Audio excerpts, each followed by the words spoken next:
حج کا دوسرا دن ہے، وقوف عرفہ کے بعد اب حاجی نے عرفات سے مزدلفہ کی طرف جانا ہے۔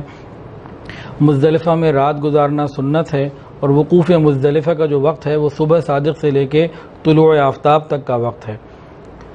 اب غروب ہو گیا، اب نماز نہیں پڑھنی۔ آج اللہ کا حکم یہ ہے کہ میدان عرفات میں غروب تو ہو گیا، مغرب کا وقت تو داخل ہو رہا ہے عام دنوں کے اعتبار سے، لیکن آج مغرب کا وقت یہ نہیں ہے۔ آج مغرب کا وقت عشاء میں ہے اور مزدلفہ پہنچنے کے بعد ہے۔ یہ بندگی سکھا رہے ہیں میرے بندو، ہم جب چاہیں مغرب غروب کے بعد کریں اور جب چاہیں عشاء کے بعد مغرب کی نماز پڑھائیں، یہ ہماری مرضی ہے، تمہارا کام ہے ماننا۔ مزدلفہ سے جب چلنا ہو تو بہت سکون اور وقار کے ساتھ، عرفات سے جب مزدلفہ کے لیے چلنا ہو تو بہت سکون اور وقار کے ساتھ۔ حدیث کے اندر آتا ہے نبی علیہ السلام جب عرفات سے چلے تو آپ نے شور سنا کہ لوگ اونٹوں کو ڈانٹ رہے تھے، مار رہے تھے، آپس میں شور اور تیزی کر رہے تھے۔ ایک جذبات بنے ہوئے تھے کہ نبی علیہ السلام کے ساتھ حج ہو گیا، عرفات کا میدان مل گیا، اب اگلی جگہ جانا ہے، تو ایک شوق اور ولولہ تھا کہ بس جلد سے جلد پہنچیں۔ نبی علیہ السلام نے فرمایا علیکم السکینہ، سکون اختیار کرو، اور یہ بھی فرمایا کہ تیزی میں جلد بازی میں کوئی خیر اور نیکی نہیں، سکون کے ساتھ چلو۔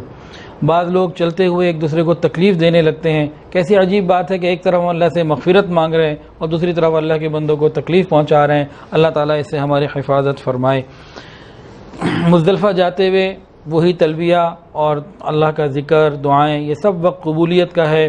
گو عرفات جیسا نہ رہا، لیکن یہ بھی قبولیت کا ہی وقت ہے۔ انسان مسافر بھی ہے اور نیکوں کے ہجوم کے ساتھ چل رہا ہے تو خوب انسان مانگتا رہے، اللہ کی بڑائی بیان کرتا رہے۔ نبی علیہ السلام بھی تلبیہ کثرت سے پڑھتے ہوئے جاتے تھے۔ اللہ اکبر۔ عرفات سے مزدلفہ جاتے ہوئے ایک جگہ پہ نبی علیہ السلام تھوڑی دیر کے لیے رکے، قضاء حاجت سے فارغ ہوئے اور مختصر سا وضو کیا، پھر آگے چل پڑے۔ یہاں سے معلوم ہوا راستے میں کسی ضرورت کے تحت اگر رکنا ہو عرفات سے مزدلفہ کے درمیان تو وہ رکا جا سکتا ہے۔ تاہم ایک صحابی نے فرمایا نماز، فرمایا نہیں، نماز کی جگہ آگے ہے، تو نماز مغرب اور عشاء کی وہیں پڑھنی ہے۔ انسان عرفات سے جب مزدلفہ پہنچ جائے اور عشاء کے وقت داخل ہونے کے بعد اب اس نے مغرب اور عشاء دونوں نمازیں ادا کرنی۔ اگر کوئی آدمی بالفرض عرفات چند کلومیٹر ہے، 3-4 کلومیٹر کا سفر ہے، عرفات سے ہیلی کاپٹر لے اور 5 منٹ بعد مزدلفہ اتر جائے، ابھی عشاء کا وقت داخل نہیں ہوا تو یہ شخص مغرب کی نماز نہیں پڑھ سکتا۔ آج حکم کچھ اور ہے۔ تو انسان جب عشاء کے وقت میں وہاں پہنچ جائے، 9 بجے، 10 بجے، 11 بجے، 12 بجے، جس وقت بھی پہنچ گیا، انسان پہنچنے کے بعد وہاں تسلی سے پورا مکمل وضو کرے، اطمینان کے ساتھ۔ ایک اذان ایک اقامت ہوگی، پہلے مغرب کی نماز با جماعت ادا کی جائے گی اور پھر عشاء کی نماز با جماعت ادا کی جائے گی، اور اس کے بعد سنت نوافل، وتر، یہ بعد میں پڑھے۔ نبی علیہ السلام نے مزدلفہ کی رات آرام فرمایا تھا، امت کے لیے آسانی ہو گئی۔ اور صحابیات میں سے، صحابہ میں سے بعض کے بارے میں آتا ہے کہ مزدلفہ کی رات خوب عبادت کیا کرتے تھے۔ تو یہ برکتوں والی، قبولیت والی رات ہے۔ انسان اگر ہمت محسوس کرتا ہو تو جتنی ہمت ہو عبادت کرے، لیکن آرام بھی ضرور کرے، سنت بھی ہے اور اگلے دن بہت کام ہے تو اس کے لیے اپنے آپ کو تیار رکھے، تو آرام بھی کرے۔ اللہ تعالیٰ اپنی رحمت کا معاملہ فرما دیں گے۔ یہ مقام مزدلفہ بہت برکتوں والا مقام ہے، اس میں بھی دعائیں قبول ہوتی ہیں۔ تو یہ پوری رات کوشش کرے کہ آرام کے علاوہ جو وقت ہو باتوں میں اور ادھر ادھر نہ لگے، بس اللہ ہی کی طرف متوجہ رہے، ذکر کرتا رہے، دعا کرتا رہے۔ اللہ رب العزت رحمت کا معاملہ فرما دیتے ہیں۔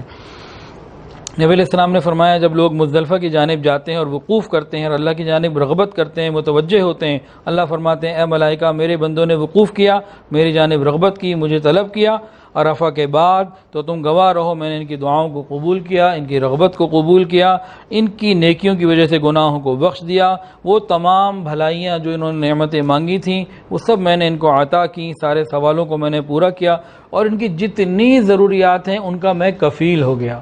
کتنا خوبصورت جملہ ہے، کتنا خوبصورت جملہ ہے۔ چھوٹا بچہ ہوتا ہے نا، اس کے کفیل اس کے ماں باپ ہوتے ہیں۔ چھوٹا بچہ اگر کسی کو کہنا میں حج پہ جا رہا ہوں، اس کو کہے بھائی تمہارا پاسپورٹ بن گیا، کہتے ہیں پتہ نہیں، ٹکٹ لے لیا، کہتے ہیں پتہ نہیں، تمہارے پاس وہاں جاؤ گے تو کس جگہ پہ رہو گے، کہتے ہیں پتہ نہیں۔ میں نے کہا بھائی تم حج پہ جا رہے ہو، پتہ تو میں کچھ نہیں، کہتے میں اصل میں ابو کے ساتھ جا رہا ہوں، میرے ابو میرے کفیل ہیں، میرے ذمہ دار ہیں۔ تو چھوٹے بچے کو اپنے باپ کے اوپر اتنا اعتماد ہوتا ہے کہ میں جب باپ کے ساتھ جا رہا ہوں سارے کام وہ جانے، وہ کرے گا، مجھے کس بات کی پریشانی۔ تو بھائی اللہ رب العزت کفیل ہو رہے ہیں وقوف عرفہ وقوف مزدلفہ کرنے والوں کے، تو ہمیں چاہیے کہ ان اوقات کو خوب اچھے طریقے سے گزاریں۔ اچھا، جو مزدلفہ کی رات ہے یہ بقرعید کی رات بھی ہے۔ حاجی کے لیے یہ سارے ہی دن عید کے ہیں، عرفہ کا دن عید کا ہے، تو اس کے لیے تو بقرعید اس طریقے سے نہیں جو غیر حاجی کے لیے ہوتی ہے، لیکن یہ بقرعید کی رات ہے، یہ مبارک رات ہے۔ اس رات میں شب مزدلفہ بھی مل رہی ہے اور شب بقرعید بھی مل رہی ہے۔ نبی علیہ السلام نے ایک حدیث کے اندر فرمایا ہے کہ ان عیدین کی راتوں میں، عید الفطر کی ہو عید الاضحیٰ کی ہو، یہ والی رات، ان عیدین کی راتوں میں جو شخص اللہ کی عبادت کرے گا اس کا دل اس دن زندہ ہوگا جس دن لوگوں کے دل مردہ ہوں گے، یعنی قیامت کا دن۔ تو خوب برکتوں والی رات ہے، خوب برکتوں والا دن ہے، اللہ تعالیٰ اپنی رحمت کا معاملہ فرمائے۔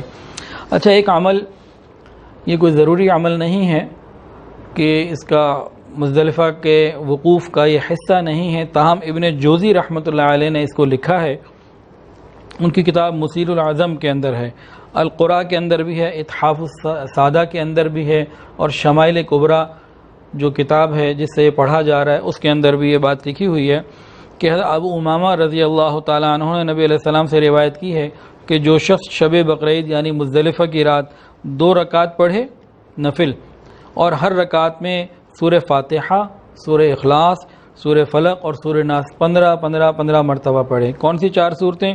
سورہ فاتحہ، سورہ اخلاص، سورہ فاتحہ اور آخری تینوں قل 15 پڑھ لے، اس کے بعد سلام پھیر لے، سلام پھیرنے کے بعد 3 مرتبہ آیت الکرسی پڑھے اور استغفر اللہ 15 مرتبہ پڑھ لے، تو اللہ رب العزت اس کا نام اہل جنت میں لکھ دیتے ہیں اور اس کے چھپے اور ظاہری گناہوں کو معاف فرما دیتے ہیں۔